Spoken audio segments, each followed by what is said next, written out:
Brexit talks appear to be heading towards no deal as both sides stand their ground during negotiations, yet, influential EU figurehead Angela Merkel may actually be more eager to finalise a deal than realised.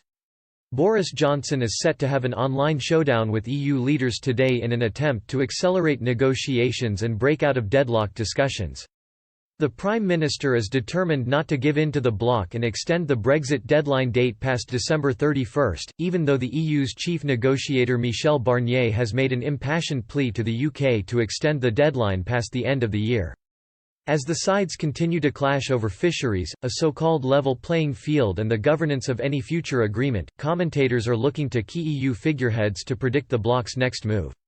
Angela Merkel, Germany's chancellor, has cast doubt on the trade talks in the past and poured cold water on the idea that the EU and UK could work as close partners in the future.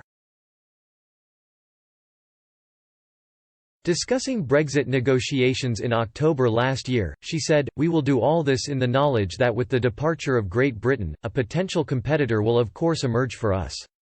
Mrs. Merkel's importance during the Brexit negotiations should not be underplayed. Former Brexit Secretary David Davis said in May 2016 that Britain's first port of call after voting leave should be not Brussels, but Berlin.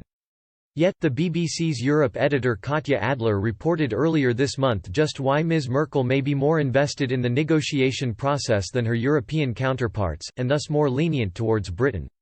She explained, prominent UK politicians have often looked to Mrs. Merkel, and to German car manufacturers, to push for a favourable deal with the UK. Germany will shortly take over the EU's 6-month rotating presidency. Will Mrs. Merkel want to preside over a no-deal breakup with key partner UK, something which would also blot her legacy in her last term as German Chancellor? Mrs. Merkel has been Chancellor since 2005 and has a reputation as a stabilising force.